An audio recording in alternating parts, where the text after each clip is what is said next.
Hello, this is Pastor Jonathan Meyer bringing you God's Word for us today, April 7th, 2017. We're continuing in our reading from the Passion narrative, which combines all four of the Gospels into one telling of Jesus' suffering and death.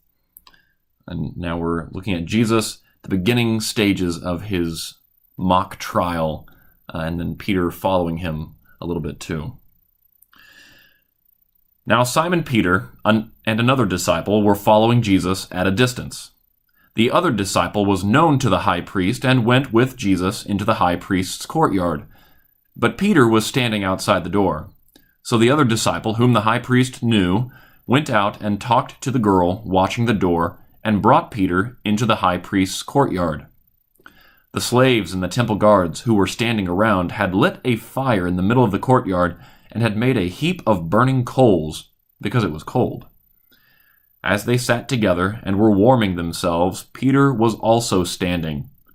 Then he sat with the temple guards, warming himself by the fire. He wanted to see how this would end. Then the high priest asked Jesus about his disciples and his teaching. Jesus answered him, "I have spoken publicly to the world. I have always taught in a synagogue or in the temple where all the Jews gather, and I have not said anything in secret. Why do you ask me? Ask those who heard me what I said to them. They know what I said." When he said this, one of the temple guards standing near Jesus slapped his face. "Is that how you answer the high priest?" he asked.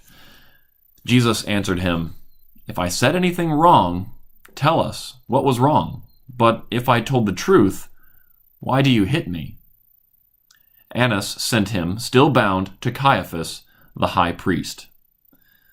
All the ruling priests, elders, and scribes had been called together.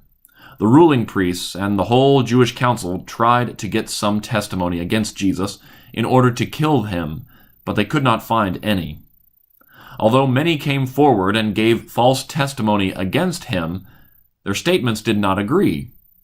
At last 2 men came forward and gave this false testimony against him. "We heard him say, 'I can tear down God's temple and build it in 3 days.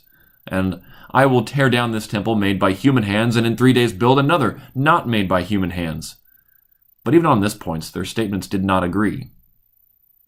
Then the high priest stepped forward and asked Jesus, "Are you not going to reply to what these men are testifying against you?"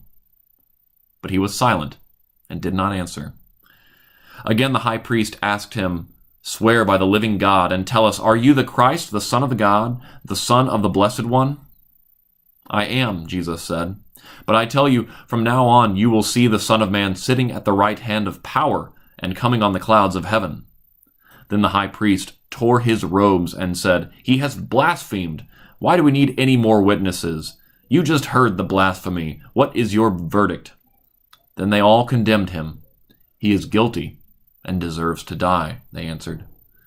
Then some of them began to spit in his face. The men who were holding Jesus were making fun of him. They covered his face, struck him with their fists, and some slapped him, saying, "Prophesy, you Christ, and tell us who hit you." And they went on insulting him in many other ways. Even the temple guards took him and slapped him. This has been God's Word for us today. Join us on Monday for the next segment, part 6. We'll see you.